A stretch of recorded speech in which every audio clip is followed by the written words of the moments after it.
Also tonight, if you thought the battle over President Obama's birth certificate was over, you haven't been paying attention to what's going on in a number of states. New state legislation influenced by the birther movement. Tonight, a Montana lawmaker who says he has no idea if President Obama was born in America. We're keeping him honest.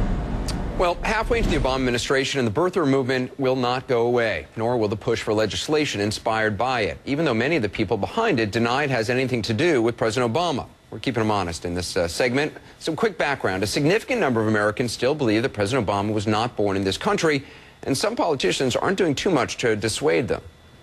It's not my job to tell the American people what to think. Our job in Washington is to listen to the American people. Having said that, the state of Hawaii has said that he was born there. That's good enough for me. The president says he's a Christian. I accept him at his word. House Speaker John Boehner over the weekend on Meet the Press. Both he and Majority Leader Eric Cantor refusing to take on birthers directly in their own party. 11 states now weighing bills that in some form or other require a presidential candidate to present proof of citizenship in a state to get on the ballot in that state. And in Montana, State Representative Bob Wagner, who you're going to hear from in just a moment, is pushing a bill that would require the candidate to produce a copy of a birth certificate. He says it's not about President Obama, but he also says he doesn't know if President Obama is a citizen or not. The last time CNN polled Americans, 27% said the president either definitely or probably was not born in the country. Among Republicans, that number rises to 41%. And other recent polling puts the numbers even higher. Now, I just want to show you some facts, however. Here's the president's official certificate of live birth from the state of Hawaii. This is the official document from the state of Hawaii. It's what they send you when you ask for a birth certificate. It's valid at the passport office as a form of identification. It's got the signature stamp and raised seal. Hawaii's Republican governor, when the controversy erupted, Linda Lingle, said, quote, "It's been established he was born here." She says she had her health director actually go and view the original electronic copy of the birth certificate in their records. And here's the birth announcement, ran in both Honolulu newspapers.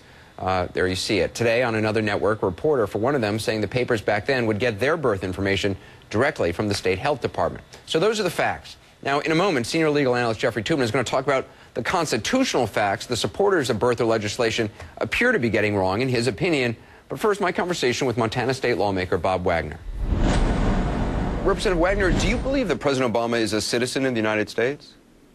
Well, I'm not really qualified to say whether I believe he is or not. It's irrelevant to me. What do you mean you're not qualified to say whether he is or not? Well, there's been no proof offered, and as far as belief, it really doesn't matter what I believe. But how can you say there's been no proof offered? There's a certificate of live birth, which was shown by his campaign in 2008, which has, you know, the seal of the raised seal of the state is signed off on. You know, there's plenty of evidence that he is. How can you say that there's not? Well, a certificate of live birth is different than a long-form birth certificate, and I think that's what is intended by the documentation process. But a certificate of live birth is good enough for the U.S. Passport Office to get a passport. I mean, it's what citizens of Hawaii can use to identify themselves.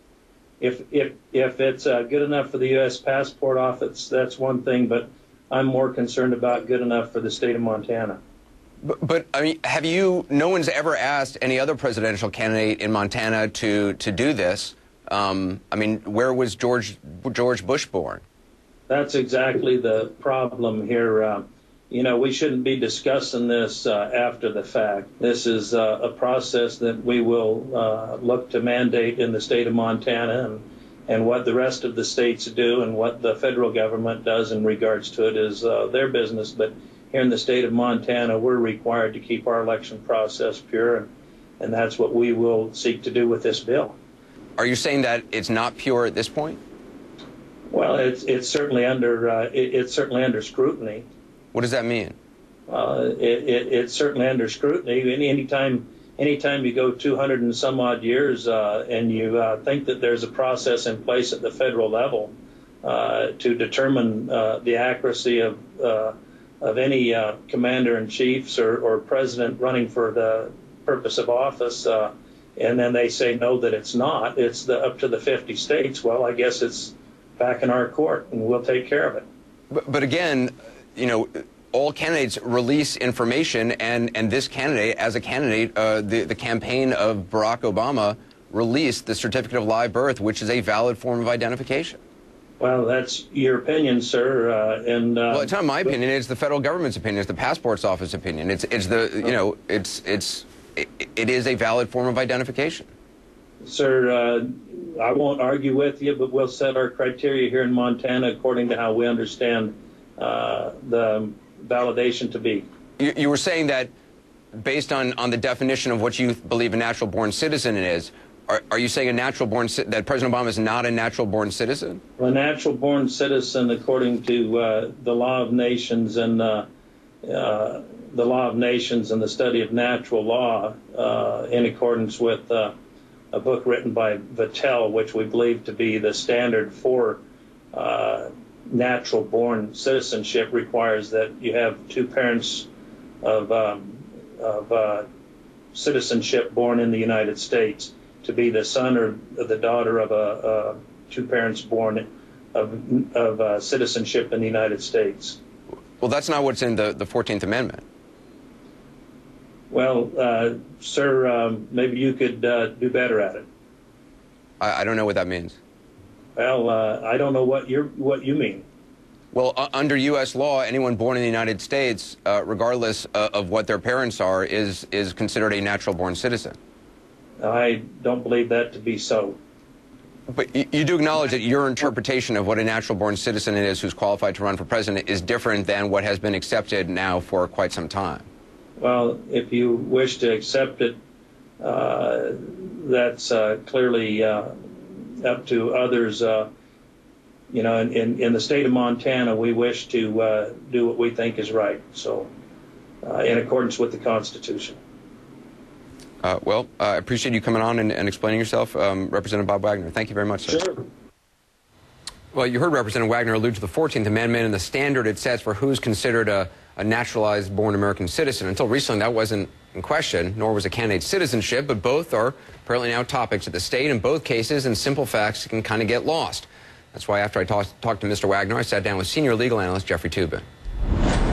It's kind of amazing this debate continues despite the evidence that's out there. Well, you know, this always reminds me of the great Senator Moynihan quote, you know, everyone is entitled to their own opinion, but they're not entitled to their own facts. Barack Obama was born in Hawaii, in the United States. This is not up for debate, but this issue persists and it keeps coming up in various ways. Can a state say, well, we have our own requirements for who should be president and we get to make laws based on that? Is that constitutional? Well, states can say you need 500 signatures to get on the ballot. They can make all sorts of ballot access rules, and they all do.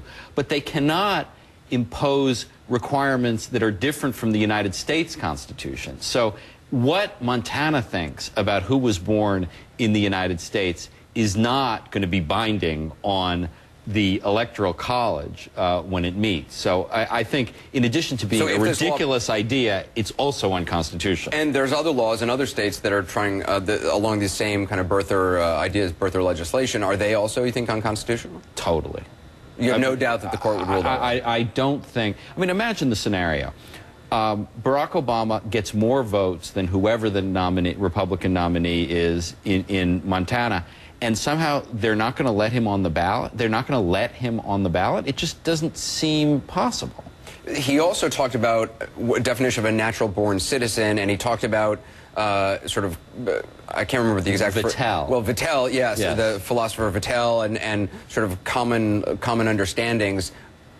That's not what a natural-born citizen is. I mean, no matter what Vattel said, that's not what America considers a natural-born citizen, right. Correct? Vattel is in vogue on the birther websites, but the words of the Constitution have been interpreted many times by the Supreme Court, and what it means is born in the United States. What Vattel said was natural-born citizens means you were born in the United States and your parents are also born in the United States, and obviously Obama's father was not born in the United States. The only problem with that is 6 other presidents had parents who were not born in the United States, including Herbert Hoover and Woodrow Wilson. So the idea that there is some new requirement that your parents have to be born in the United States is as ridiculous as all their other arguments. Jeff Toobin, thanks. Okay.